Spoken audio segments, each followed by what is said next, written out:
رمضان رمضان یوں قائم ہے رمضان، رمضان رمضان یوں قائم ہے رمضان، صدقہ آل محمد سے اعوذ باللہ من الشیطان الرجیم، بسم اللہ الرحمن الرحیم۔ السلام علیکم ناظرین، بطول زہرا کام ٹی وی کینیڈا سے پیام قرآن لے کر حاضر ہیں۔ آج ناظرین ہم 5ویں نشست اپنی ڈسکس کریں گے معلمہ ہماری مہمان خاتون جناب سیما زیدی صاحبہ سے۔ السلام علیکم۔ وعلیکم السلام ورحمۃ اللہ۔ کیسی ہیں آپ؟ جی میں ٹھیک ہوں۔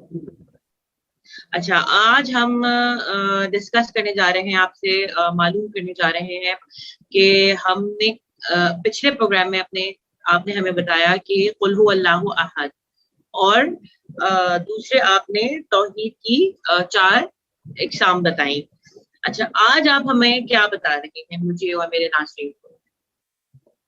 اعوذ باللہ من الشیطان الرجیم، بسم اللہ الرحمن الرحیم، الحمد للہ رب العالمین، والصلاة والسلام علی محمد وآلہ الطیبین الطاہرین۔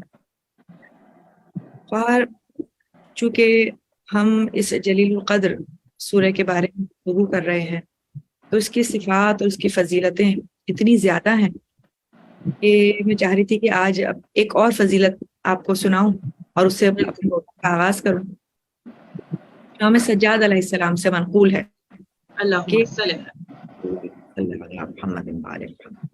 کہ خداوند تبارک و تعالی جانتا تھا کہ آخری زمانے میں ایسے لوگ اور ایسی قومیں آئیں گی جو گہری فکر رکھتے ہوں گے، یعنی تو اس لحاظ سے سورہ توحید آئی اور سورہ حدید کی ابتدائی آیات۔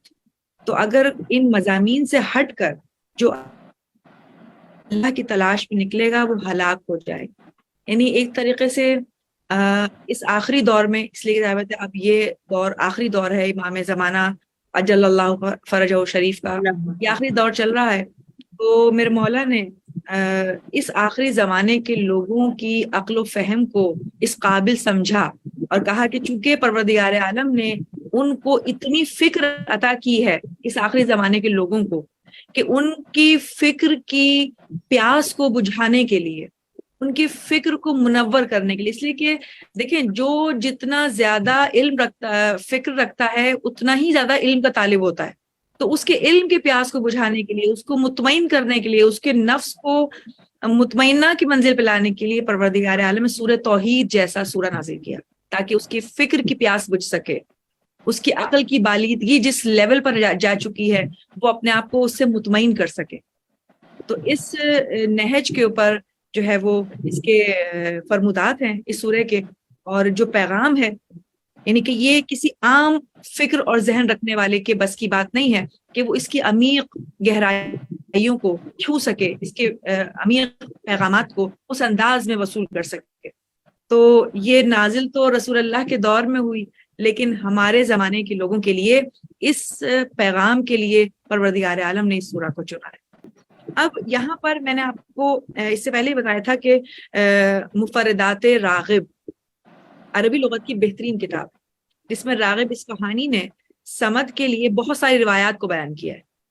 وہ کہتے ہیں کہ صمد اس آقا اور بزرگ کے معنی میں ہے جس کی طرف کاموں کی انجام دہی کے لیے قصد کیا جائے، ارادہ کیا جائے، یعنی ایک ایسا بزرگ، ایک ایسا آقا، ایک ایسا معبود کہ جس کی طرف کائنات کے ہر شے کی توجہ ہو، کائنات کی ہر چیز اپنی غرض کے لیے، اپنی حاجت کے لیے، یعنی اپنے آپ کو کامل کرنے کے لیے اس کی طرف ارادہ کرے، اس کی طرف قصد کرے، اس کی طرف رجوع کرے، سمد اس کو کہتے ہیں۔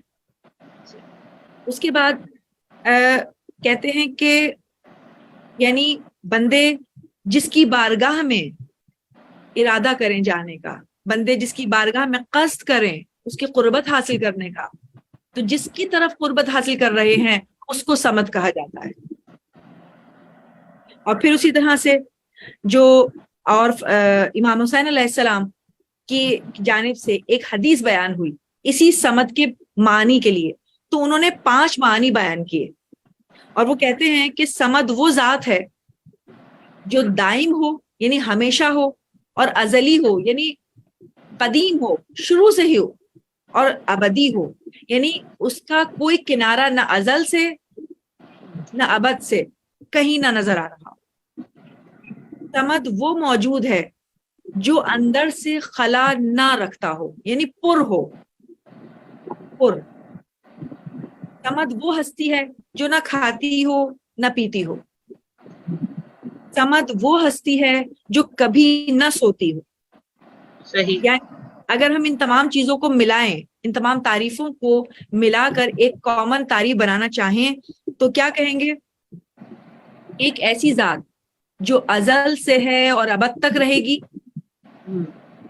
جس کو نہ کوئی حاجت ہے کھانے پینے میں، نہ جس کو حاجت ہے سونے میں، اور جو ہر شے سے بے نیاز ہے.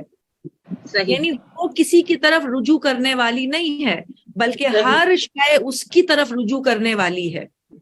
صحیح. اور یہ جو کہا جا رہا ہے کہ جس کے اندر کوئی خلا نہ ہو، دیکھیں خلا کا پیدا ہونا، گیپ کا پیدا ہونا اس بات کی علامت ہے کہ اسے اپنی ذات کو مکمل کرنے کے لیے کچھ چاہیے. تو ایک ایسا معبود جو اپنے اندر پر ہو، جس کے اندر کوئی خلا نہ ہو، وہی خدا صمد ہے. یعنی ہر شے کے اندر خلا موجود ہو سکتا ہے.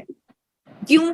اس لیے کہ وہ نامکمل ہے، وہ مکمل ہونا چاہتا ہے، لیکن وہ جس کی طرف رجوع کر رہا ہے اس کے اندر کوئی خلا نہیں ہے، ہر جہت میں پر ہے. صحیح. جب پر ہے تو اس میں کوئی تغیر نہیں ہے، اس میں کوئی تبدیلی نہیں آ سکتی. یعنی تغیر اس لحاظ سے کہ وہ کامل ہونے کی طرف جائے، تبدیلی اس لحاظ سے کہ وہ کامل ہونے کی طرف سفر کرے، ایسا کوئی بھی تغیر، ایسی کوئی تبدیلی خدا کے اندر موجود نہیں ہے. اس لیے کہا جاتا ہے کہ وہ پر ہے ہر اینگل سے، ہر جہت سے، کہ جس میں ہم یہ سوچ سکیں کہ اس جانب سفر ہو تو اس کی کمی پوری ہو جائے. اس لحاظ سے پروردگار عالم پر ہے اور وہ صمد کہلاتا ہے. اسی طرح سے ایک روایت ہمیں امام حسن علیہ السلام کے حوالے سے بھی ملتی ہے. جب ان سے اہل بصرہ نے خط کے ذریعے صمد کے معانی کو دریافت کیا تو وہ یہ کہتے ہیں کہ پروردگار عالم نے خود صمد کی تعریف اپنی اگلی آیتوں میں کی ہے. کیا مطلب؟ یعنی لم یلد ولم یولد ولم یکن لہ کفوا احد. یعنی صمد کیا مانے کہ نہ اسے کسی نے پیدا کیا. صحیح. کیا کہ وہ کسی بھی چیز سے وجود میں نہیں آیا، نہ اس کو کسی نے پیدا کیا، اور نہ اس نے کسی کو پیدا کیا، اور نہ ہی اس میں سے نکل کر کوئی شے گئی جس کو عطا کیا گیا ہو.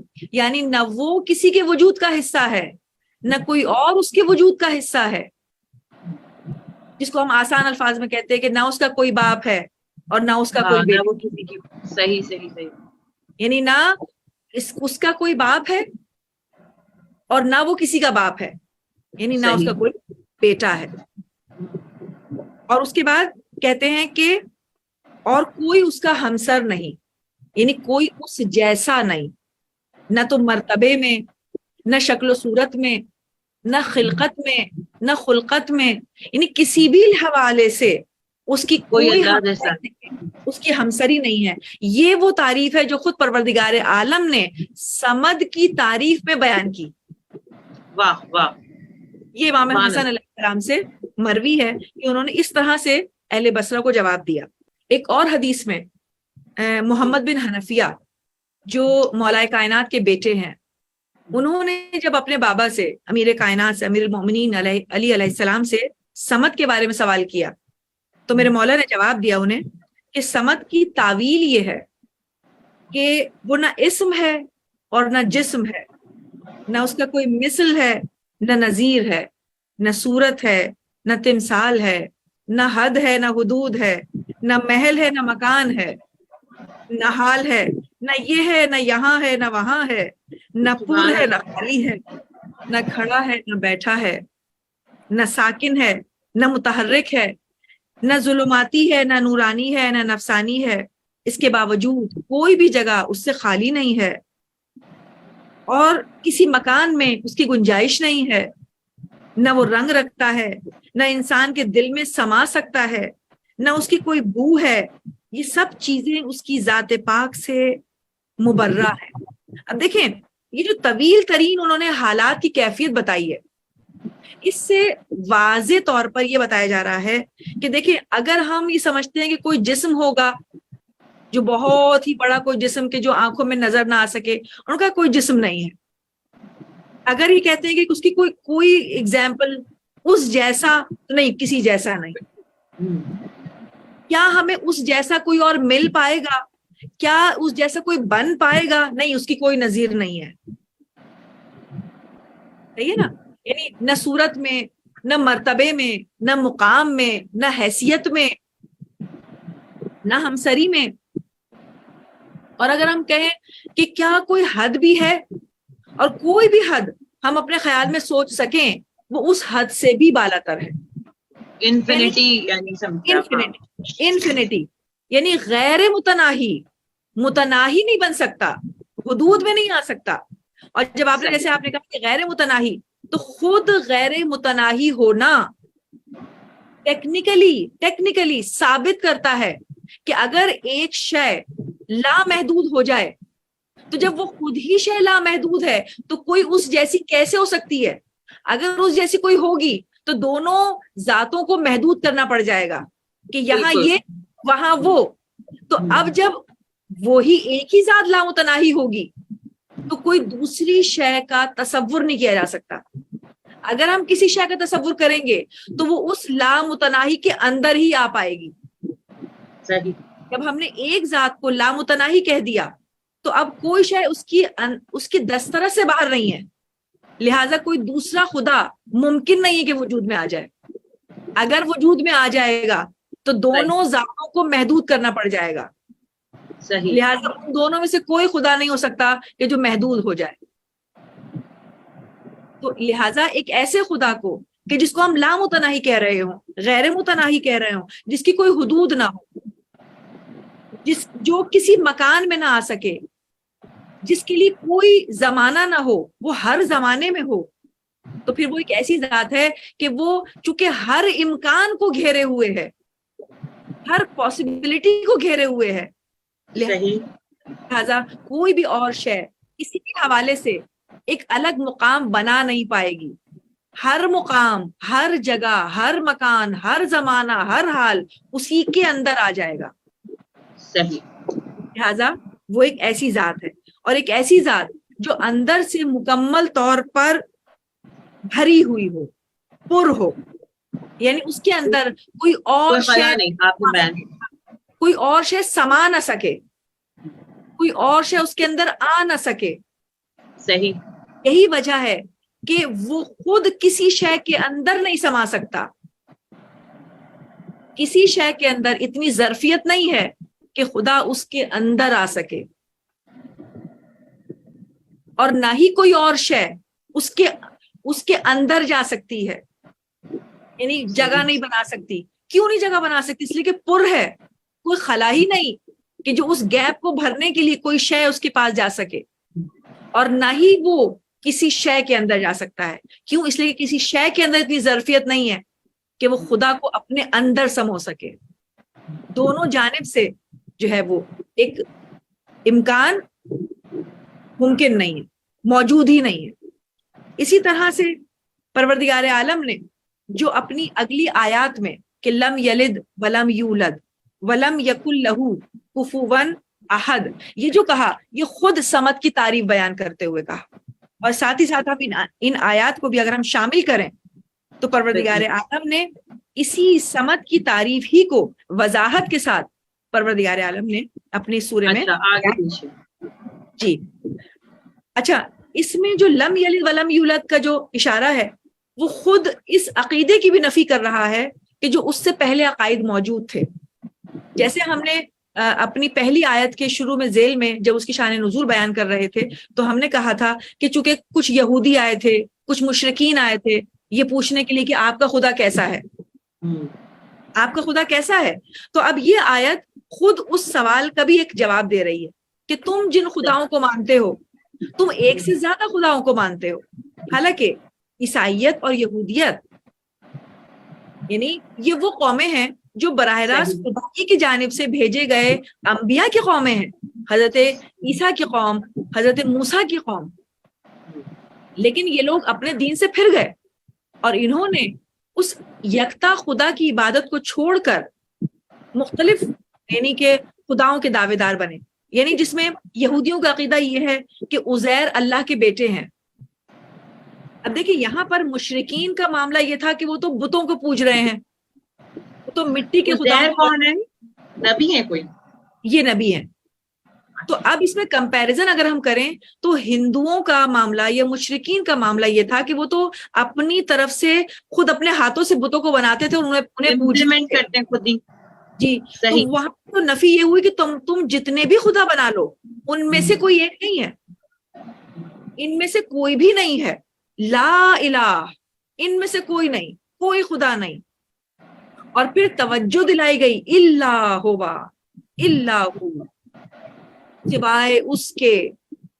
تو اب اس میں مشرکین کو تو یہ کہہ کر ختم کر دیا گیا ان کا عقیدہ کہ کوئی خدا نہیں ہے تم جن کو مان رہے ہو. لیکن یہودیوں کے لیے یا عیسائیوں کے لیے کہ جو اسی خدا کو مان رہے ہیں جو ہم جس خدا کو ہم مان رہے ہیں، لیکن انہوں نے اضافہ کیا کیا، انہوں نے اس کے ساتھ شریک بنائے. جیسے یہودیوں کے عقیدے میں عزیر اللہ کے بیٹے ہیں، عیسائیوں میں عیسیٰ کو انہوں نے خدا کا بیٹا بنا دیا اور مریم کو نیم خدائی کا دعویٰ دے دیا. یعنی کہ عیسائی تثلیث کا نظریہ رکھتے ہیں جس میں سب سے اوپر خدا ہے اور اس کے برابر میں عیسیٰ اور مریم ہے. صحیح. اور ایک ٹرائنگولر انہوں نے ایک سچویشن پیدا کی جس کو تثلیث کا نظریہ کہتے ہیں. تو اس جملے میں پروردگار عالم نے ان تمام عقائد کو بھی باطل قرار دے دیا کہ یہ جو تم کہتے ہو کہ فلاں اللہ کا بیٹا ہے اور فلاں اللہ کے ساتھ شریک ہے، کوئی اس کے ساتھ شریک نہیں ہے، وہ کسی کا باپ نہیں ہے اور اس کا کوئی بیٹا نہیں ہے. صحیح. خود کسی کا بیٹا نہیں ہے، اس کا کوئی باپ نہیں، وہ خود کسی کا بیٹا نہیں ہے اور نہ ہی وہ کسی کا باپ ہے اور نہ ہی اس نے کسی بیٹے کو جنا ہے. لہٰذا یہاں پر یہ جملہ خود عیسائیوں اور یہودیوں کے عقیدے کو باطل کرنے کے لیے ہے، جس میں پروردگار عالم نے ان کو بھی جھٹلایا کہ نہیں، یہ جو تم عقیدہ رکھتے ہو یہ سب جھوٹ ہے، یہ تمہاری اپنی طرف کی اختراع ہے جو تم نے اپنے لیے خود بنائی ہے.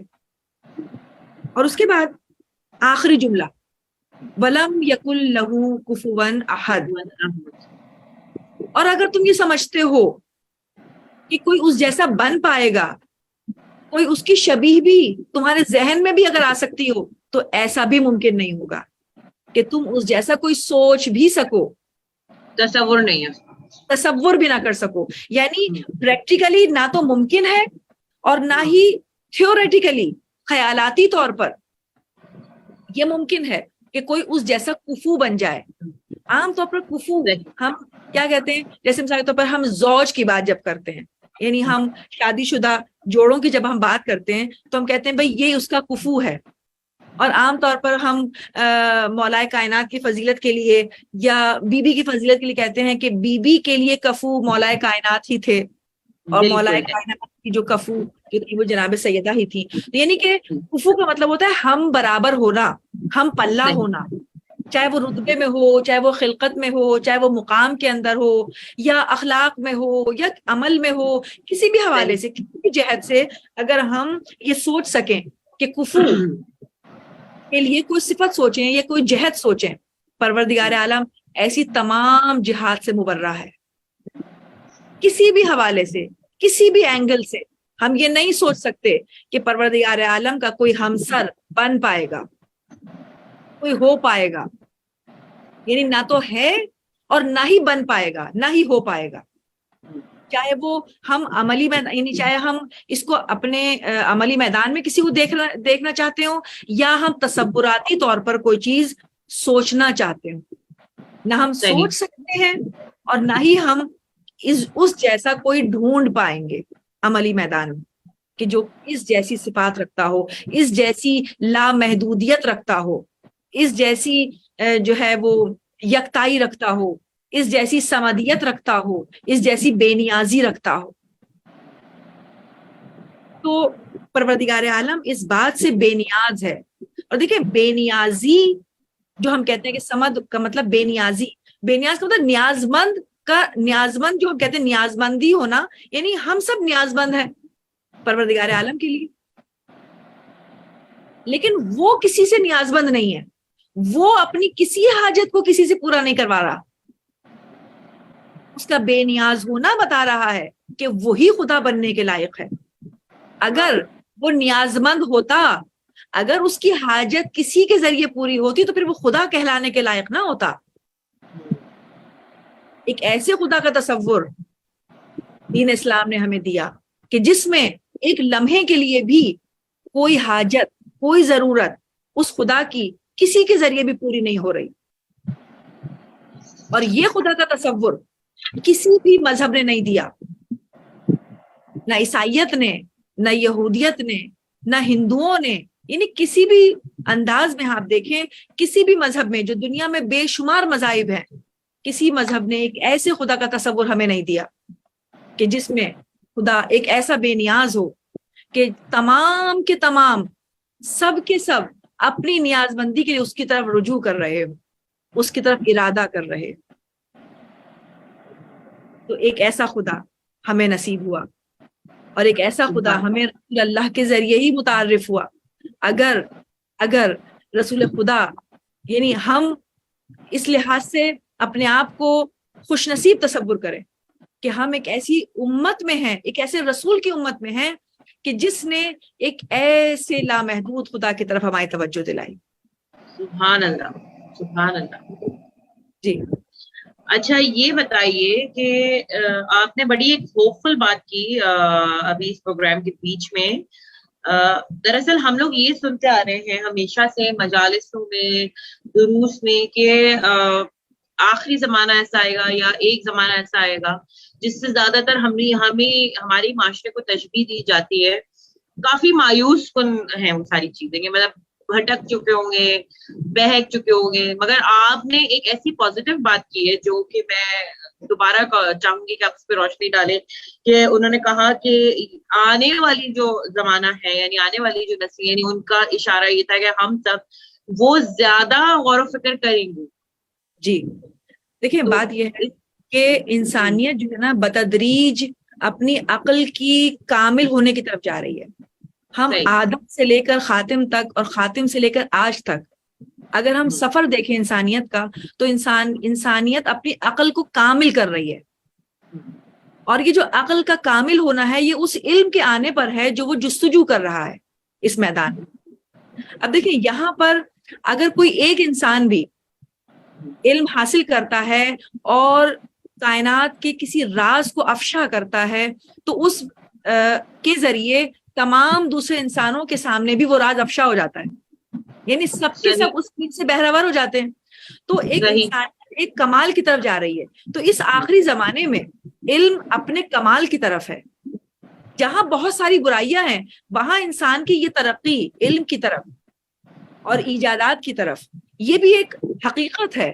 اور اس حقیقت میں وہ لوگ جو اپنے علم کو آگے سے آگے حاصل کرنے کی جستجو میں ہیں اور اپنی عقل کو اس نہج پر لے کے جانا چاہتے ہیں، وہ اس بات کے لیے حق بجانب ہیں یا اس بات کے مستحق ہیں کہ ان کے سامنے وہ پیغامات پیش کیے جائیں کہ جس میں ان کی عقل جو انتہائی بلند ہو چکی ہے، واہ واہ، اعلیٰ مفاہیم کو حاصل کرے اور اس سے لطف اندوز ہو، اس علم کی بلندی پر پہنچے کہ جس میں قرآن کریم کی جانب سے اور خدا کی جانب سے عقل کی اس بلندی پر، علم کی ان بلندیوں تک ان کو پہنچایا جا سکے کہ جس میں وہ یہ کہہ سکے کہ ہاں اب ہمارے لیے بھی کچھ ہے، کہ جس میں ہم اپنے عقل کے حساب سے، اپنے علم کے حساب سے محظوظ ہوں اور اس کو درک کر سکیں، اس پیغام کو حاصل کر سکیں. بہت خوبصورت بات کی. اور اسی کے ساتھ ہی پروگرام کا وقت بھی تمام ہو رہا ہے، اور میں یہ پیغام دیتی چلوں کہ دیکھیں یہ پیغام ہمارے لیے تھا کہ ہمارے اجداد کو ہم سے کتنی امیدیں ہیں، اور ہمیں جو ہے وہ ابھی بھی دیر نہیں ہوئی، اور یہ کہ ہم اللہ کا جو ہے وہ اللہ کی اس کتاب کو اور اہل بیت کے دامن کو دونوں کو ساتھ لے کے چلیں اور بالکل قرآن کے اوپر اپنی گرپ رکھیں، اس کو سمجھیں. میں بہت شکر گزار ہوں معلمہ صاحبہ ہماری سیما زیدی صاحبہ کہ آپ نے جو ہے وہ بہت بہترین طریقے سے ہمیں سمجھایا. انشاءاللہ اگلی نشست میں ناظرین پیام قرآن لے کے دوبارہ حاضر ہوں گی. بطور زہرا کو پرائم ٹی وی کینیڈا سے اجازت دیجیے. اللہ حافظ. رمضان رمضان یوں قائم ہے رمضان، رمضان رمضان یوں قائم ہے رمضان، صدقہ آل محمد سے باقی ہے اس کی شان. رمضان رمضان یوں قائم ہے رمضان، رمضان رمضان یوں قائم ہے رمضان، اس کے توسل سے ہر گھر میں خوب سمایا ہے. سحری ہو یا افطاری میں دسترخوان سجا ہے، ہوتی ہے رونق گھر میں جب آتے ہیں مہمان. رمضان رمضان یوں قائم ہے رمضان.